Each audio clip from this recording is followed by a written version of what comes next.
All right, team. Well, you have turned in to a good one this month. And based on the amount of people that registered for this webinar, I think people are very curious about sexual health and leveling up your libido. So I am absolutely thrilled to be able to talk to you tonight about hormones, about how we can use our therapies at Restore to help you enhance your sexual health and libido, and just in time for Valentine's Day. Yes, that was a little bit purposeful by our marketing team. So huge shout out to our marketing team and to our RestoreLabs team that have put together this incredible presentation for you tonight. So what I love about these webinars is you have access throughout the entire webinar to ask questions in real time. So please feel free to be using the chat and ask questions as we move through. I would love to answer them and to talk to you in real time as these questions pop up. So just as a reminder, I am Dr. Rachel, but I am a PhD, not an MD. So the information provided in this webinar is for educational purposes only, and it is not intended as medical advice. Any suggestions or recommendations that are discussed are based on general scientific and medical principles and may not be suitable for everybody. So it's really important to consult with your qualified healthcare professional before you make any big changes to your healthcare regimen or to your lifestyle. Oh, I already see the questions coming in about red light and testosterone and men's health. You just hang on. I am going to get there. Don't you worry. All right, so first I want to welcome you all. I am Dr. Rachel, and I run our monthly No More Do Mores for our members here at Restore. It is a exclusive perk for your membership here at Restore. And sometimes when you tune in, I am solo, and oftentimes when you tune in, I am digging into my scientific and medical Rolodex to bring you the most elite and high-level researchers, medical professionals, healthcare teams to get you the information that you need about your health and about how our therapies can help. And I think as you are experiencing, as you're putting the questions into the chat, the best thing about this is that you get access in real time. So it's not like listening to a podcast, although you are certainly welcome to listen to the recording afterwards. This is real access to experts talking about what they know best. So we are really excited to empower you with either seasonally or hot topic relevant tips to support your wellness. And I know that hormones and sexual health are so hot right now. So thank you so much for your membership. If you're not yet a member and you are a guest of a member tonight, or perhaps you've got some exclusive access through your studio, please do think about how wonderful this access is for you and for your questions about health as you consider leveling up to a membership. All right, so what are we going to talk about tonight, team? All right, first we are going to dive into hormones. What are they? Where do they come from? Can we balance them?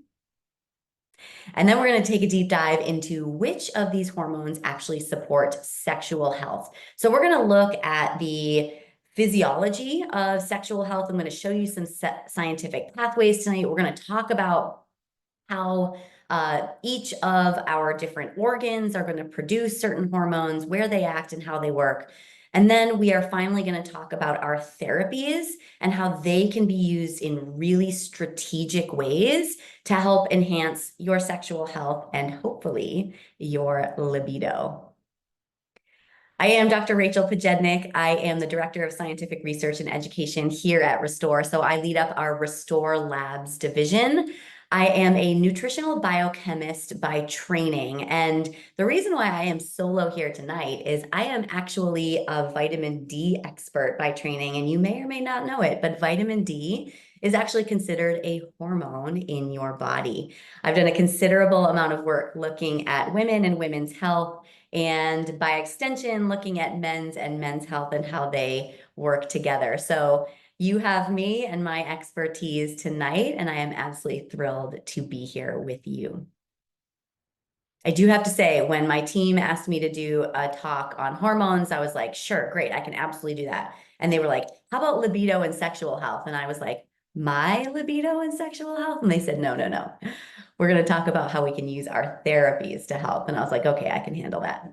So I want you to start using the chat now. What are some things you have wanted to learn regarding sexual health? So go ahead and take a minute, put them into the chat. We're going to come back to these questions. I do see this idea of how can we use red light therapy. I'm going to show you exactly how to use red light therapy and how it can certainly be helpful for your testosterone levels, as well as for sperm motility and fertility. I've got some questions in the chat looking at what are the best therapies for men versus women. I'm going to tease that out for you. How do we get libido back after menopause? I love that question, super important. And somebody says, Restore should have a sexual health drip. Don't you even worry. I am already 2 steps ahead of you. We are working on this as we speak. So keep putting your questions into the chat. I'm excited to hear what you want to know, but let's dive in. Let's start with hormones. All right, so you have been hearing a lot about hormones in the headlines, how we can balance them, how we can support them. But I think it's really important that we start right at the beginning and figure out what are these things called hormones that are working in our body. So first and foremost, you have hundreds of different hormones in your body. We often think about hormones as just sexual hormones, and we're certainly going to be talking about those tonight. But we have all different kinds of hormones, and I think about it as a biochemist. These are just little chemical messengers in your body. They regulate essential functions like mood, like energy, like metabolism, and obviously they're going to be really important for fertility and for sexual health. So let's just take a few slides here and think about what are these hormones, where are they coming from, and how do they work together? And this is really important because one of the things that I think you're going to come away with tonight is really understanding how this giant network works together. In addition to just our sexual health hormones, we have to think about all of these other hormones, our stress hormones, hormones that are related to metabolism and metabolic health. These are all going to play off each other. They don't work in a vacuum. So let's just start by looking at some of the hormones. So let's start on the bottom right of this slide here. So what we can see is that the hormones that you are most familiar with, if you say hormones, are probably going to be what we call steroid hormones. So they're called steroid hormones because we are getting them from a cholesterol precursor. So cholesterol is something that every single one of your cells in your body makes. And this cholesterol that your body makes is going to be converted into your androgens, so things like DHEA, and I'm going to show you a chart in just a second, or cortisol. This is the hormone that everybody is talking about right now because it is the stress hormone. And I'm seeing some questions in the chat about how we can use cortisol or manipulate cortisol to help with our sexual health. And I'm going to dive into that. And then we think about the hormones that are made by our gonadal organs, our testes and our ovaries. And these are going to be the ones that sound most familiar to you. So this is testosterone, this is estrogen, this is progesterone. But there are other hormones in your body that are also working simultaneously. So I'm going to take you over to the left-hand side of this slide. These are what we call peptide hormones. So you've probably heard this word peptide before, and what a peptide is just a tiny protein. It is less than 40 amino acids that are strung together. And these peptides form the backbones of these other adjacent hormones. So you can see already, I'm sure, how they are going to relate together. So the first is you are going to release from your hypothalamus some growth hormone stimulators. So growth hormone stimulators actually tell another organ in your body, your pituitary gland, to produce, excuse me, growth hormone. Growth hormone is responsible for muscle growth, it's responsible for tissue growth. And probably you're also seeing, oh, actually, growth hormone is going to work really well with testosterone, right? And so these are going to work together. Then your pituitary gland is going to be stimulated and it's going to release some peptide hormones that have to do with menstruation. So luteinizing hormone, follicular hormone, you've been hearing about this a lot. Um, Oxytocin is going to be a really important hormone that's going to be released. And this goes directly to this idea of libido and connection.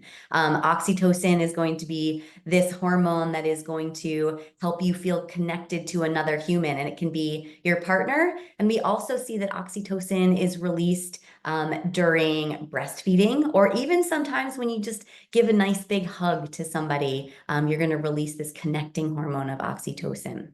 And as I just mentioned, you're going to release growth hormone. Your pancreas is going to release another hormone. You've heard about it a lot, called insulin. Yep, insulin is a hormone in your body. It's responsible for metabolic health, specifically for making sure the sugar that you eat is stored or burned appropriately. We are going to produce a hormone called leptin from your adipose tissue.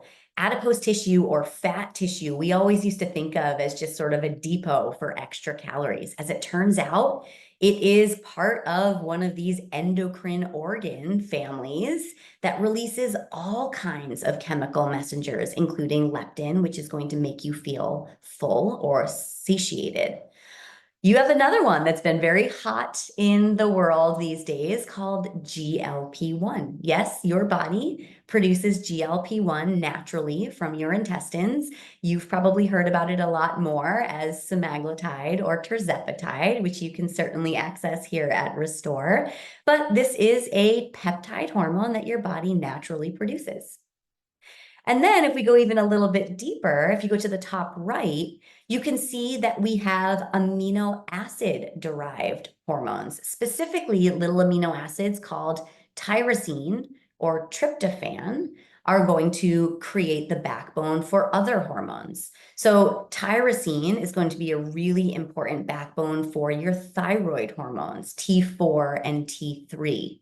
Tryptophan, you have heard at Thanksgiving, I am sure, from the turkey, makes you tired. And the reason why that is true is because tryptophan is going to be converted into melatonin, which is the hormone that is produced in your brain that's going to make you tired. Now, here's what I want you to really think about. And I'm going to start with a little myth bust right now. One of the buzzwords that we are constantly coming into confrontation with these days is that we want to balance our hormones. We want to make sure that they are in just the right range. And while this is true, we certainly want to make sure that our hormones are operating within a specific range. What you actually want to think about with your hormones is that they respond effectively to the environment around them. You actually don't want your hormones to be flatlined. You don't want them to be balanced. You actually want to be thinking about your hormones as if they are on a teeter-totter. So they are responding, they're either being secreted when they are needed, or they're being degraded when they are not. And this is why it's so important to think about it this way, because sometimes we want a specific hormone to be released and be high, and in other cases, we want it to be degraded and be low. I'm going to give you a couple of examples.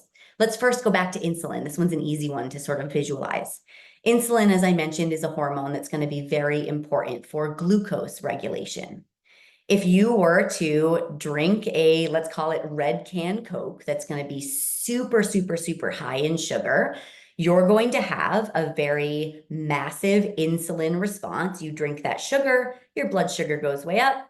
Your pancreas is going to be signaled to release the insulin because we know that sugar in high amounts in your bloodstream can be quite problematic. It attaches to things and it makes things malfunction. And over time, it leads to disorders like insulin resistance and type 2 diabetes. And so what we want is when we have that red can Coke, the insulin to be released so that blood sugar levels come down. But we don't want insulin to be up high all the time because you would constantly be in a state of low blood sugar. Your body's not going to like that either. It wants to be right in that sweet spot. Let me give you another example. We have two hormones here that are very hot to talk about. One is called cortisol. You've heard this as your stress hormone. The other one is melatonin. This one is going to help you sleep. What we see is that during the day, these two hormones actually switch in concentration. So when you wake up first thing in the morning, your cortisol level is actually supposed to be high. I know that we don't want to think about it that way. Oh, cortisol, we're all very afraid of it, but we actually do need our cortisol to fluctuate throughout the day. We want to wake up ready to go, alert, ready to handle what the day has coming to us. And so we actually see that cortisol is going to be high when we wake up. During the day, cortisol levels are going to start to come down. And we call this a circadian pattern, which means it's going to respond to wake and sleep patterns. As cortisol comes down, your melatonin levels actually start to come up. So melatonin is going to increase throughout the day, particularly when it gets dark outside. It's going to signal your brain to start to convert that tryptophan into melatonin. When your cortisol levels come down and your melatonin levels go up, you get sleepy and you have a good night's sleep. So I want you to start to reframe this idea of balancing hormones. We don't want to balance them. We don't want them flatlined. We want them to be responsive. We want them to be responsive in the right ways so that they can react and you can react in an appropriate way. I'm going to tie this into sex hormones in just a minute. When we think about our sex hormones, there are some that are quite important. First, as we all know, we've got testosterone in our bodies, and testosterone is very important for growth in our body. It's an anabolic steroid, but it also is going to drive sexual desire and energy levels. Both men and women have testosterone in our systems, and it's been pretty hot in the news these days that testosterone replacement for men or enhancement for men has been going on for a long period of time. But now we are realizing, especially for postmenopausal women, that testosterone replacement can be really helpful as well, specifically to increase sexual drive. Then there are other hormones, estrogen and progesterone. These are also essential for arousal, for physical responses, and for overall reproductive health. Fun fact, estrogen is also present in both men and women. I know men are always very often surprised to learn that they have estrogen in their bodies. It is true. For females, estrogen is going to be produced mostly in the ovaries, and for males, you're going to produce about 20% of your estrogen from your testes, but almost every other cell in your body produces estrogen. And we want to make sure that it is in that right range. The next one, as I mentioned, is oxytocin. This is going to be very important for bonding, for sexual satisfaction, for that intimate relationship feeling. And then finally, cortisol. So I mentioned that cortisol is necessary in certain times. We want it in the morning. We want cortisol to be released during exercise. That actually is very natural. We want cortisol to be released in times of stress. That's actually quite important. We want to be able to respond to that stress. But we also want that circadian pattern to happen where that cortisol is going to come down to the levels that it should be during the rest of the day, because it will suppress libido when it is dysregulated. And so Crystal's saying a really important thing in the chat, that this verb balance relating to hormones is not ideal. We don't want it to be flat or flatlined. We want our hormones to be responsive or appropriately responsive, or you can even think about it as regulated, right? So not balanced, regulated. So let's dive into some of these hormones and how they are going to actually be produced in your body. So, where do testosterone and estrogen actually come from? Well, I mentioned to you just a moment ago that they are going to be steroid hormones, which means that they are going to be the precursor molecule is going to be cholesterol. Now, here's the other fun fact. This is not cholesterol that you eat typically. All of the cells in your body produce cholesterol by themselves. And this cholesterol is going to be converted when needed and in appropriate amounts to and through these pathways, both the same in males and females. One is going to happen again in ovaries, the other is going to happen in the testes. And you can see that through these pathways, you are going to end up with testosterone right down here as your major precursor to estradiol, which is over here, which is your estrogen molecule that's in your body. Now, here's another super fascinating fact about testosterone and estrogen. In both men and women, testosterone levels at any given point are significantly higher than estrogen. Yep, I said that. Even in women, the concentration of testosterone at any given time is actually significantly higher than the concentration of estrogen. When it gets derived into estrogen molecules, much smaller amounts are converted for males than for females. Females are going to have a significant amount of conversion from testosterone to estradiol and then estrogen. But at any given time, the concentration of testosterone, both in males and females, is higher than the concentration of estrogen. And we also see that there are, again, some really interesting precursor molecules. So I mentioned that DHEA. So that DHEA molecule is right over here. That's going to be an important precursor that's released from other organs that is also going to be really important for the conversion of these downstream testosterone and estrogen amounts. Question in the chat is a little off topic, but could dysregulated hormones cause downstream cholesterol issues like small particle LDLs or dysregulation of that LDL cholesterol? And the answer is it's actually kind of a back and forth relationship. It's a really, really good question. So when we see these cholesterol molecules, these are typically, again, going to be produced in the cell themselves, and then that's cholesterol that's produced in the cell is going to have the conversion into testosterone and estradiol.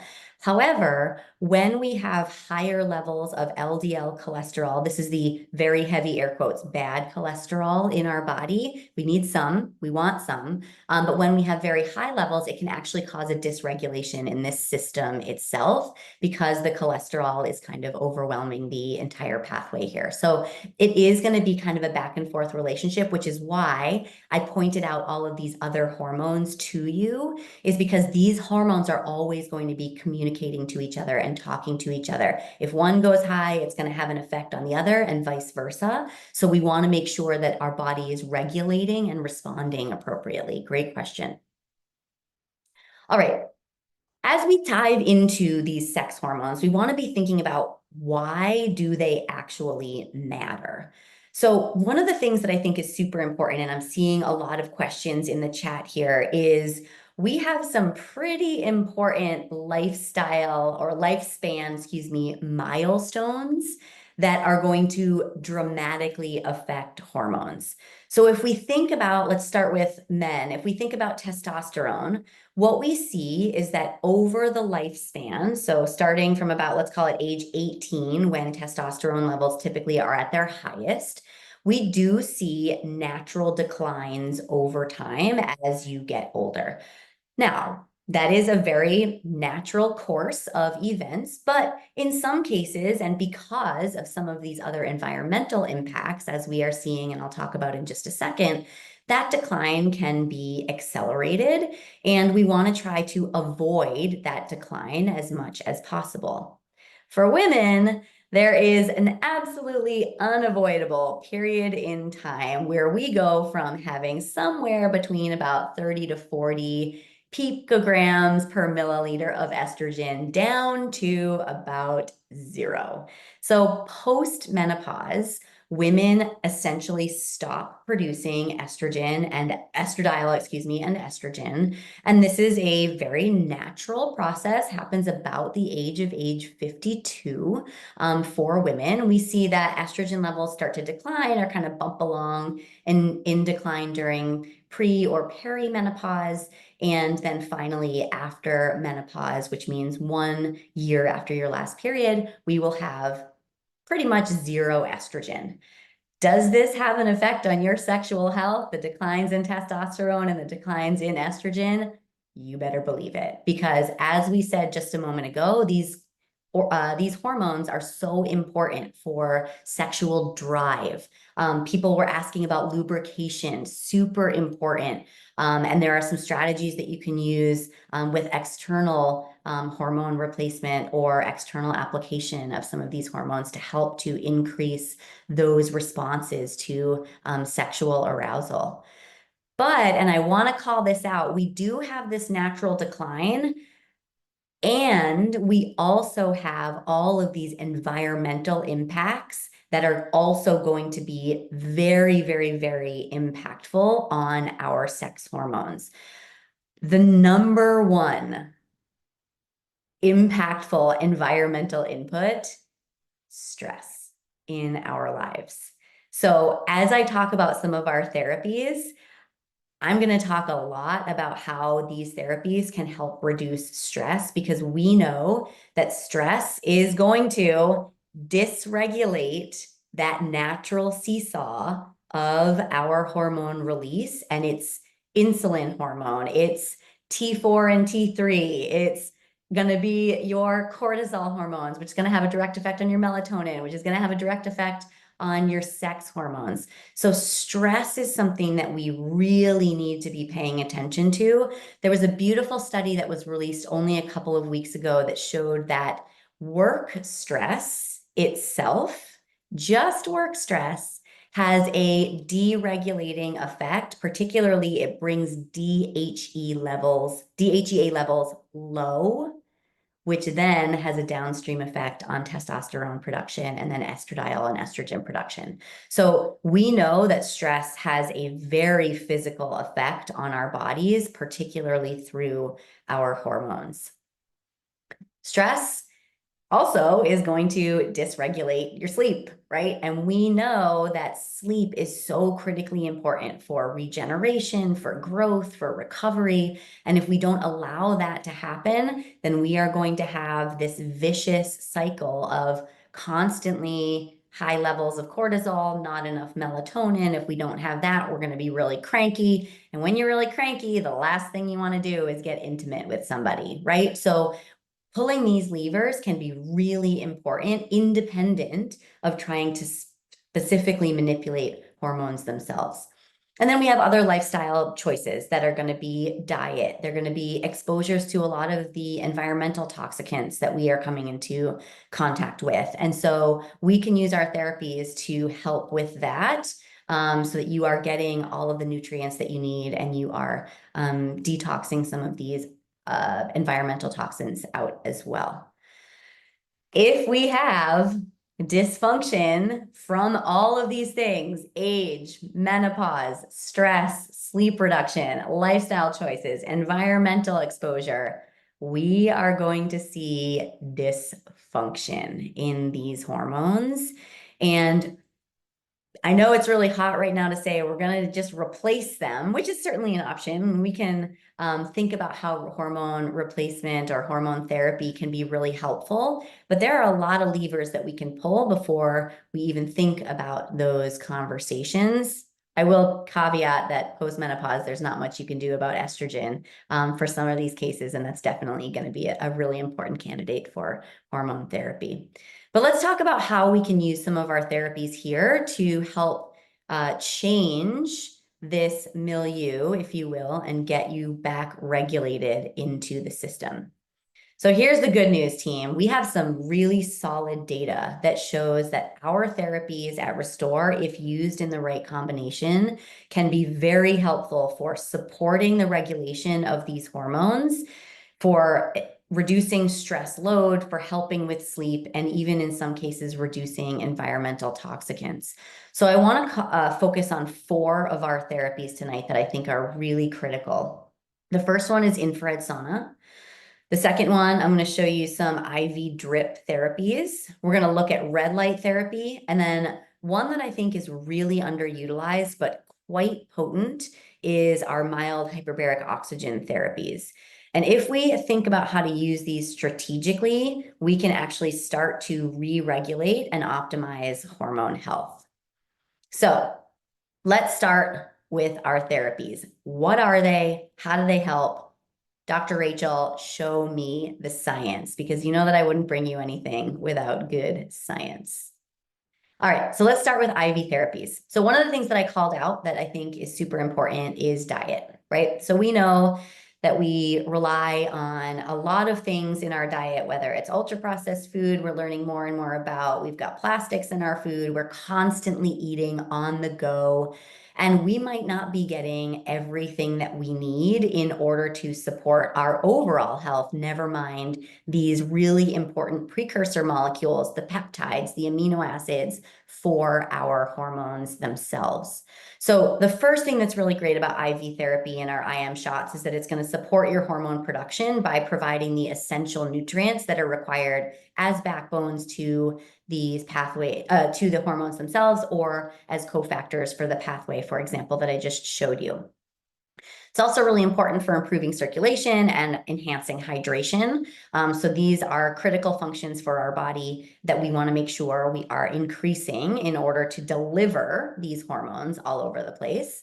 It's going to increase energy and reduce fatigue, pulling that stress and sleep lever. And then importantly, we can use some of our therapies to help balance stress and enhance mood. So Dr. Rachel, what ingredients should I be putting in my IV to help with my sexual and health and hormone support? So we have a couple of here on the left that I think are just really important. They are cofactors to make the processes of the conversion of the peptides and the cholesterol into these hormones actually go around. So the first is going to be B12 and B complex, critically important for metabolism of any of the molecules that we're talking about. Also makes you feel a little bit better, gives you a little bit more energy. If you're more energetic, the likelihood that you are going to improve your intimate relationships is pretty significant.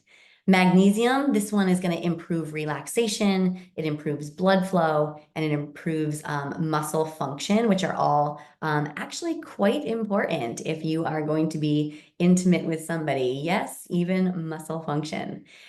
Zinc is really important because it supports those hormone production pathways and immune health. Crystal's asking a really great question in the chat. What is a cofactor? So when we look at a pathway, we see that there are precursor molecules. So think back to that cholesterol molecule. That cholesterol molecule is going to be converted several times until it becomes, let's call it testosterone. In between each of those conversions, every time we go to a new molecule, we need other molecules to come in and actually make that conversion happen. So you can think about these as the little buddies, the little worker bees that actually Tetris those molecules around to make the new one. So we call those cofactors in our biological sciences. They're not actually becoming the converted molecule, but they're making that process happen. Awesome question. All right, so let's talk about some of the therapies that you can put in that are going to be actually quite supportive to sexual health and hormones themselves. So the first one is L-carnitine. L-carnitine is a great molecule for a variety of different processes in the body, but one that we have shown in the data is that it can improve sperm concentration, sperm motility, and also overall fertility, which means if that is happening, then we are having an effect by sort of process of stepwise regression here. We are having an effect on the hormones like testosterone that are going to be responsible for that sperm health in the first place. Next one is arginine. So yes, I'm going to talk a little bit about erectile dysfunction in just a moment, team. What arginine is really important for is improving blood flow, because what it does is it increases what we call nitric oxide in our body. Nitric oxide is actually going to vasodilate our blood vessels, allowing more blood to get into the spaces where it needs to be. If you think about a disease like erectile dysfunction, or even for women, when we are being intimate with somebody, we need blood flow to go to those sexual organs in order to lubricate, in order to have that feeling. And so arginine can be a really great additive to your drips in order to enhance the blood flow itself. Vitamin D, also terrific. So I told you I'm a vitamin D researcher from early on in my career. Vitamin D is technically a hormone. It is also going to support the hormone production of other hormones. Really important for mood. We are getting into February now. I see a lot of you tuning in from places where it's snowing and it's getting dark really early. So vitamin D can be super helpful to help enhance mood overall. It also reduces inflammation and can promote reproductive health. So these are my go-tos for our primary drips. Question in the chat, is it better to take these via IV or IM? It actually doesn't really matter as long as you get it into your system. So your body will use it. If you deliver it IM, it's going to go straight into your bloodstream through your muscle. If you deliver it IV, it's going to go into the tissues that need be through your blood itself. So terrific question. Work with your nurse and the studio that you are at. Some locations have some ingredients by IM and some have ingredients by IV. So check in with your nurse at the studio. Awesome question. All right. A specialty molecule that I want to talk to you about for just a second is NAD. So we are going to do a Know More, Do More specifically on NAD in the coming months here. So you'll take a deeper dive into NAD. But NAD is a molecule in your body that is essential for energy production. So it actually is the molecule that is going to convert hydrogen or transport a hydrogen in your cell into the mitochondria to make ATP or energy. This is going to be important because what we see with NAD is it's not just acting on your muscle cells, it's not just acting on your skin cells, although it does make your skin glow. It is acting directly on your sexual organs, on those gonadal organs. And so by doing this, we're going to enhance the production of and the quality of our sexual organs by giving them what they need to stay younger, to reduce aging. We also know NAD in general is really important for blood flow. It can reduce stress, and it also is really critical for repairing cellular damage. Let me show you some data as to how interesting NAD actually is. So one of the things that I'm really excited about the scientific literature these days is that women are finally being represented in our data. And so this was a beautiful study where they were looking at NAD metabolism on ovarian aging. Now, this is really fascinating. I told you just a moment ago, when we as women have the menopausal shift around age 50 or so, not only do we have a shift in our estrogen content in our system, but because of that reduction, estrogen is actually a very protective hormone. We also see increases in cardiovascular disease, increases in osteoporosis, and changes sort of overall in our cellular health. So with NAD, which is really interesting, is they were these particular scientists were putting together a model that showed that NAD molecules are going to directly affect some of these pathways. You can recognize them: energy, autophagy, oxidative stress, inflammation, mitochondrial function, DNA repair. By having a direct effect on the ovary itself, we actually can see that NAD applications might even reverse ovarian aging. So it's going to reverse ovarian aging by working in a couple of different places. One is on the granulosa cell. This is where follicular metabolism is happening, steroidogenesis is happening, progesterone is being secreted, the hormones that are important for menstruation in general, like luteinizing hormone. We see it's going to have a direct effect on the oocyte itself. So this is the cell inside of the ovary. It's going to improve mitochondrial function and biogenesis. It's going to be really important for maturation. And then on the far right side, if you are thinking about pregnancy, it can also be really helpful for improving fertilization and embryo development. Now, one of the things that we are recognizing here is if you look onto the right, this is an ovary cell and an oocyte. We can see that in the population, women and men are getting older when they are having children. I have a significant amount of my friends that have recently gone through what they call a geriatric pregnancy, which is classified as a female that is 35 years or older and gets pregnant. And what they're seeing is that that late pregnancy is actually really challenging because ovarian and oocyte quality is pretty reduced by that age. So it could be really helpful to not only help with later on before the menopausal transition, but also a little bit earlier on in life, it could be helpful for fertility as well. All right, so those are our IV drip therapies. I'm going to switch to infrared sauna next, and I'm going to talk about infrared, and then I'm going to talk about red light. So infrared is a wavelength of light that's going to be a little bit longer, and I'll show you a slide in just a second, than what red light is. Infrared is invisible. And the interesting thing about infrared is it penetrates very deeply into the body. So it is a wavelength of light that gets pretty deep into the system. And remember, I told you we were going to talk about stress. One of the things that we see in infrared sauna is that it induces a very powerful relaxation response. So when you get in that sauna, especially if you use it continuously and regularly, we see a very dramatic relaxation response. If we see a relaxation response, we're improving blood flow, we're reducing that stress, we're improving sleep. That vicious cycle starts to go away.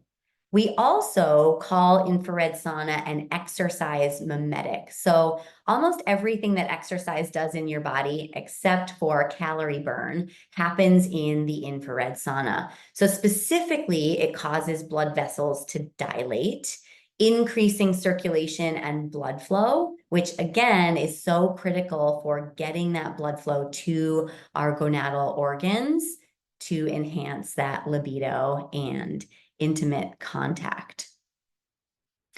We also know, which is pretty cool, that getting in the sauna, getting in the heat has an effect on almost all of the hormones that are in our body. So this is a super cool study where they took people and they tried to, or took a whole bunch of studies and they collapsed all of the information down into what is going on in the sauna with all of our hormones. And what you can see is if there's an up arrow, it's increasing them in the sauna.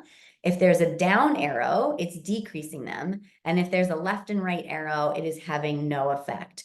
So what you can see is that on average, we are having a pretty significant effect on many of our hormones that are important for metabolism, important for energy, and yes, important for sexual health. So let me call you down to the testosterone marker down below. We either see it has a neutral effect, perhaps for people that don't have low testosterone, or an improving effect for testosterone. We see it is important for growth hormone and growth hormone releasing. That's going to be really important for working with all of these other pieces. And it's also really going to have a nice effect on the aldosterone, angiotensin. These are going to be the hormones that are actually going to help to vasodilate those blood vessels as well. So getting that infrared sauna can be really impactful for your hormone health in general, and it's also going to be really helpful for relaxation. Now, somebody asked about the red light early on in the chat, and what we see is that red light has a very interesting effect on male fertility specifically. I have to say right now, we have not studied red light for female fertility in or sexual health in any great detail. But now that I know that there is a gap in the literature, I am going to definitely start thinking about how we can study this in RestoreLabs. What we see is that this therapy is going to use a lower level red light or near infrared wavelength. And these are going to penetrate more shallow into your cells, and they're going to directly affect the mitochondria itself.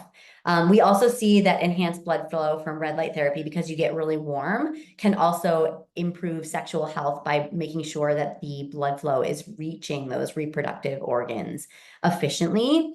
And although I'm not going to present this data on the next slide, for the question early on, is that we do see improvements in testosterone with red light therapy. So there is some data. It's a little preliminary right now, but we do see some data with photobiomodulation, specifically in the red light wavelengths, that there is an increase in testosterone.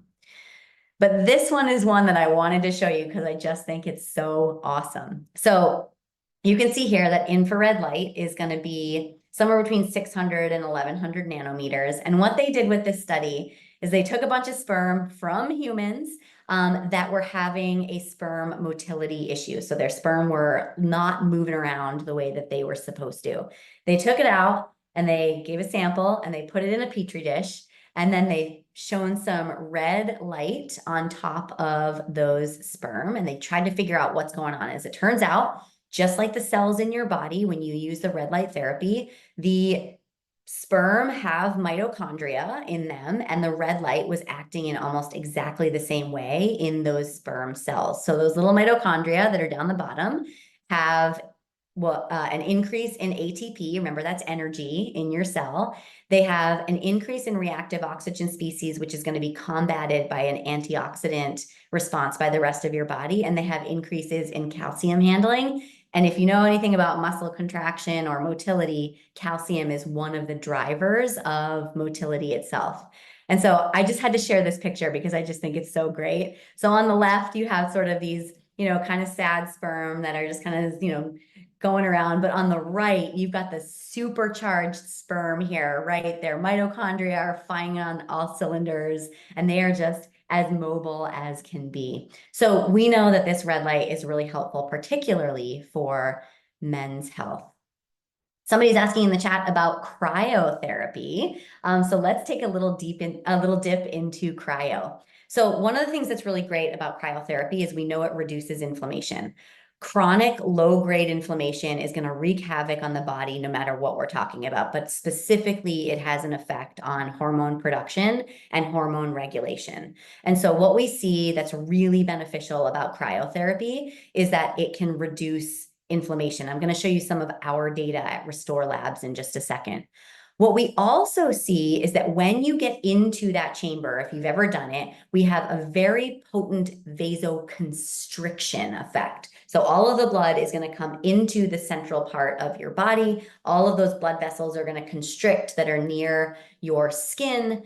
And when you get out, you're going to have a compensatory vasodilation effect. So it tightens up, and then it overcompensates so that it can bring blood back out into your extremities, including your sexual organs. So getting into a cryotherapy chamber can be really helpful for inflammation, as you'll see, but also to give you a quick jump start in the vasodilation of all of the extremities of your body.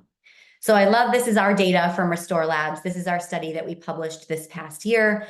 And what we saw, which I think is just really cool and really important for this idea of reducing low-grade inflammation, is the majority of the people that were in this study did not have very high levels of inflammation. It was just that little bit of chronic, low-grade, real-life inflammation. And what we saw is that over about 9 months or so, if people were consistently using that cryotherapy chamber at 6 times minimum a month, we saw reductions in their CRP that held up for 9 months. And then we also saw improvements in their metabolic markers, particularly fasting glucose. So remember, I told you that all of these hormones work together. If we've got dysregulated metabolism, you've got dysregulated hormones downstream. So what we want to do is decrease that inflammation, get that metabolic health under control, and then the downstream effect will be very powerful. So using this therapy to decrease that inflammation is a really terrific way to be pulling levers that are independent of addressing those hormones themselves. Now, the last one that I want to talk to you about, and then I want to open it up into questions. So be thinking about your questions, is our mild hyperbaric oxygen therapy.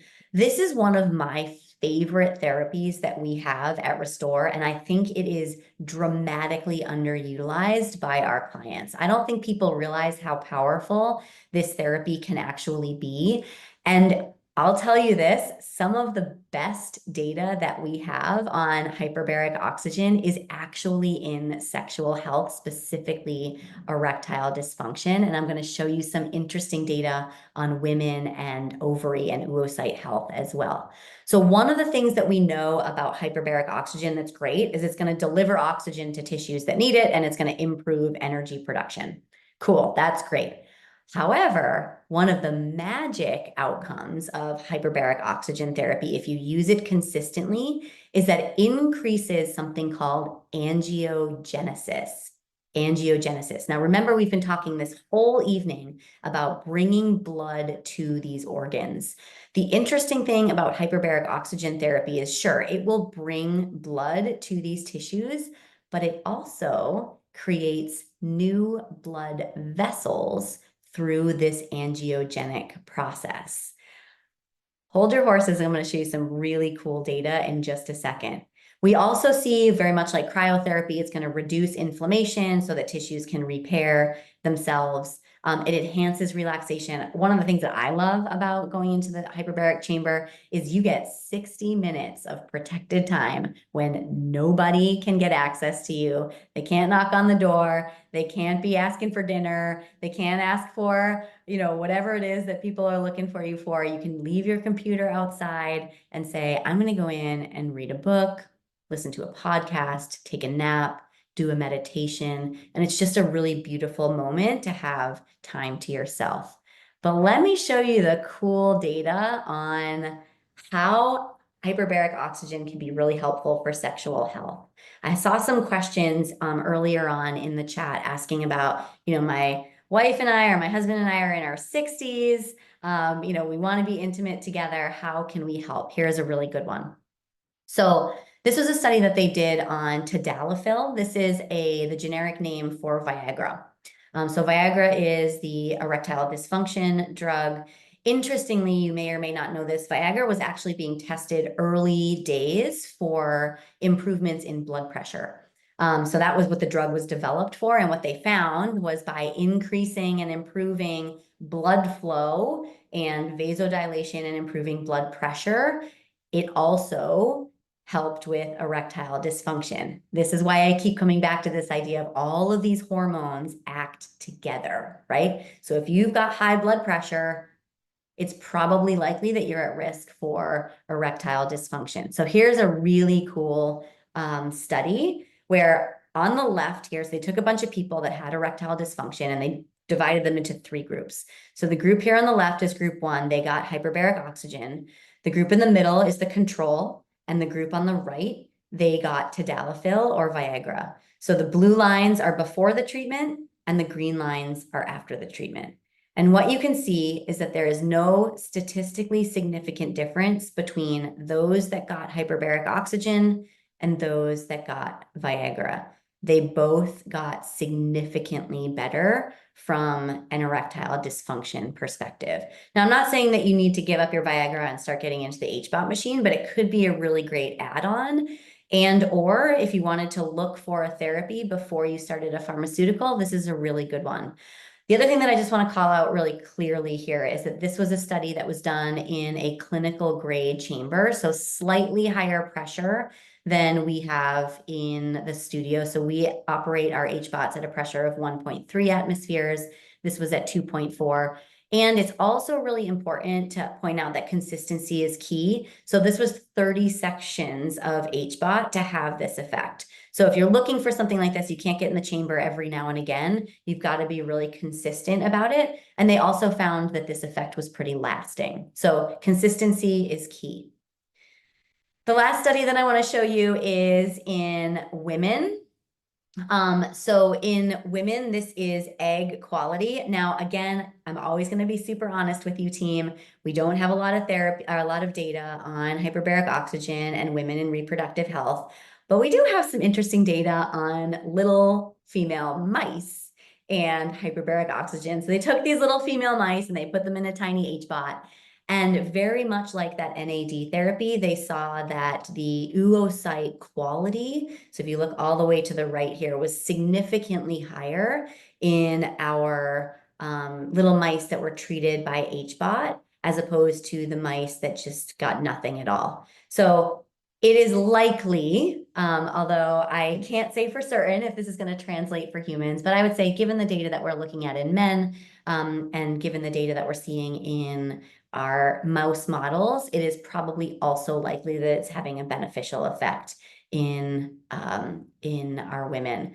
A question in the chat is how consistent for HBOT? So the typical clinical protocol is 5 days on, 2 days off. So in that therapy that I just showed you, they had 30 sessions. So it would have been essentially like a month's worth of consistent use once per day.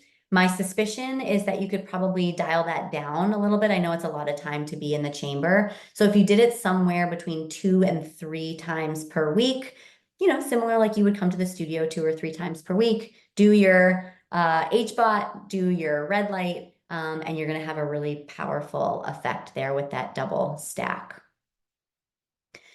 So if I'm seeing a bunch of people say, can I have this recording? I want to make sure that I jot it all down and I get all this good information. One of the things that you can do that I just love is we've got wellness plans for you. So everything that I just told you, you can go into your studio and you can ask them you can go onto your app and you can sign up for your wellness plan and say, check the box that says, I'm looking to improve libido.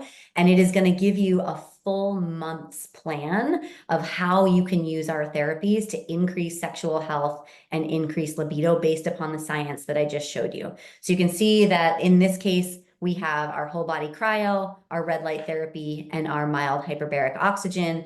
And we are asking you to come again, 4 weeks worth, 2 times a week. And this is definitely going to move the needle for your sexual health and your intimacy. So I know that we are coming up on time here, but I'm just wanting to scan the questions. Does anybody have any questions in here that you are curious about with sexual health? Go ahead and put them in the chat right now. A question is, what forms are most effective for consuming NAD? Are the pills a sufficient source for proper absorption and to help ovarian health? So NAD orals are actually not terrific. NR and NMN orals have better efficacy. It seems to be that NAD, for whatever reason, is either metabolized or broken down in the gut before it's absorbed. So I would say come to the studio and get the infusion of either NAD or an even better product in my mind is this new Niagen NR product. Not every one of our studios has it yet, but it is being rolled out nationwide. It's an awesome and superior product. I would say the IV therapy is probably the best way to go. How might low leptin play in and which therapy is best to support that? Great question. So leptin, if you have low leptin levels, that means your adipocytes, your fat cells, are not producing enough to communicate with your brain to feel satiety. It could also have an implication on maybe even pleasure centers in your brain. So as far as leptin goes with our therapies, I would say one of the therapies, and I would want to know a little bit more, Amy, is that we can do to help regulate leptin is if you qualify, our semaglutide product is probably going to be one of the best products that you can use to regulate your leptin levels. So I would definitely talk to your nurse at the studio to see if that's something that you qualify for, because that's going to be a direct interaction between satiety and your adipose tissues communicating with your brain. And we know semaglutide is probably going to be one of the best therapies for that. Does GLP-1 medication reduce libido? So that GLP-1 medication is the semaglutide. The answer is we don't know. That hasn't been studied in great depth yet. However, my suspicion would be is that it's actually going to improve libido. What we see with the semaglutide products is that not only just through weight reduction, which is their primary outcome, but through being able to be more active, being able to not feel so much fatigue all the time. We are seeing all of this downstream effects that are really quite powerful. So people that have been on semaglutide for a period of time actually report being able to do more physically function or function more physically well in their day-to-day, which you can imagine probably is going to include activities in the bedroom. So I don't have data to show that specifically, but I would infer from our physical activity and function data from semaglutide that it is probably going to be helpful. Great question. Is it true that if you had a family member who had cancer, you can't do NAD? It is a contraindication for us. You can talk to your nurse about it at the studio. We do that out of an abundance of caution. So there have been some studies in very, very, very, very, very high doses in mice and rats that show that there could potentially be an increase in cancer risk. They're not even close to the doses that we have in the studios. And it was not in the same molecule, but we want to make sure that we are being super safe. So we do have a conversation. If you have a family history of cancer, it's a conversation that you want to have with your nurse. Yeah, great question. Prostate cancer post-radiation, improving libido, I would say get yourself into that HBOT, man. That is a really, really great regenerative space that you can use. Also, an infrared sauna is going to be really terrific. I tried HBOT but couldn't get my ears to pop. Is there any way to overcome this? Oh, this is the you probably have trouble, Chris, if you go onto a plane too, right? So like you got to pinch your nose and try and pop your ears a little bit. Yeah, so you got to practice on that one. Use your nurse to help you come up with some strategies to try and do that. It's like you do the thing where it's like opening your jaw and all that. You got to practice that. All right, team, go ahead and put your last couple of questions that you have into the chat. It has been such a pleasure to talk to you tonight. If you want to make some appointments around your sexual health or your libido, you have 10 days before our Valentine's Day holiday here in the United States, which we know is always going to be a high pressure situation. So get yourself into the studio. Give this QR code a scan. This is going to help you learn more about our therapies on our blog. We have a beautiful catalog of blogs that are written by our incredible experts in our marketing and our journalistic teams here at Restore. They're really, really well researched. It's an outstanding resource for you. And you can also go to our app to get that wellness plan that's going to be tailored specifically to you, to your needs, and to the therapies that are available at your studio. So we've already gone through that Q&A, but I am going to introduce you to our next Know More, Do More for next month. We are going to be talking about our personalized skin care therapies here at Restore. One of the things that I love about Restore when I first started here, I am very new to the sort of skin care and health care world. They were horrified to learn that I basically wash my face in the morning and put a little bit of lotion on. And everybody was like, Dr. Rachel, we need to talk to you about this because skin is not just about aesthetics. It is about health as well. It is our biggest barrier organ to making sure that those toxicants that come in are held at bay. And we have some really amazing new and emerging skin health and skin care therapies that you are definitely going to want to tune into. We've got one of our amazing aesthetics nurses as well as our estheticians to come and talk to you. So if you want to register, scan this QR code, get on the list right now, get it on your calendar. This is going to be a really awesome deep dive into skin and how to help improve your skin health for both aesthetics and for your overall well-being. So, team, thank you so much for joining me for the No More, Do More. You are always welcome in the chat to reach out, to send a note to us if you've got more questions. And I will leave it off with you here. Restore, do more, and may I add, in the bedroom? Have a great night, team. I'll see you all soon.